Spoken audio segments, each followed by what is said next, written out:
मुंबईमध्ये हिंदू आणि मराठी महापौरच होणार असं देवेंद्र फडणवीसांनी म्हटलंय। मुंबईमध्ये मराठी महापौर होईल असं थेट म्हणा असं संजय राऊत यांनी म्हटलंय। मध्येच हिंदू महापौर होईल असं का म्हणता, संजय राऊत यांनी फडणवीसांसह भाजपला सवाल केलाय।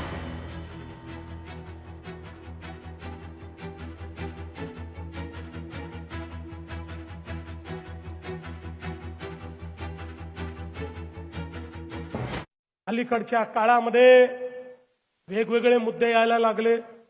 मग मुंबईचा महापौर कोण होणार असा मुद्दा देखील आला। मी परवा स्पष्ट सांगितलं, आता आमच्या एकनाथराव शिंदेजींनी देखील स्पष्ट सांगितलं, मुंबईचा महापौर महायुतीचाच होणार, मुंबईचा महापौर हिंदूच होणार आणि मुंबईचा महापौर मराठीच होणार। नाही, मग मराठी बोला ना, थेट हिंदू कशाला आणताय मध्ये?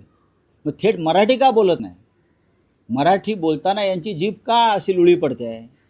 आम्ही बोलतोय मराठी महापौर होईल, मग मध्येच हिंदू कशाला आणताय? हां, मराठी बोला ना। ही मुंबई, हा महाराष्ट्र हा मराठी माणसाचा आहे आणि हिंदुत्व शिकवू नका। शिवाजी महाराज आणि बाळासाहेब ठाकरे हिंदू हृदय सम्राट हे या महाराष्ट्रात जन्माला आले। इथे औरंगजेब जन्माला नाही आला, तो गुजरातमध्ये जन्माला आला। तर आम्हाला फडणवीस वगैरे लोकांनी हिंदुत्व शिकवू नये। संजय राऊत हे काही ना काही असे बोलत राहतात की ज्याला अर्थच उरत नाही।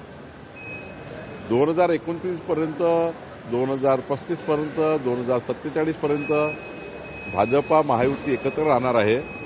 सत्ता त्या ठिकाणी भारतीय जनता पार्टी, एकनाथ शिंदे म्हणूनच त्या ठिकाणी पुढच्या काळात आम्ही भाजपा शिवसेना युतीमध्ये जाणार आहोत आणि प्रत्येक वेळी आम्ही हिंदुत्वाच्या विचारावर, महाराष्ट्राच्या विकासाच्या विचारावर पुढे गेलेलो आहे।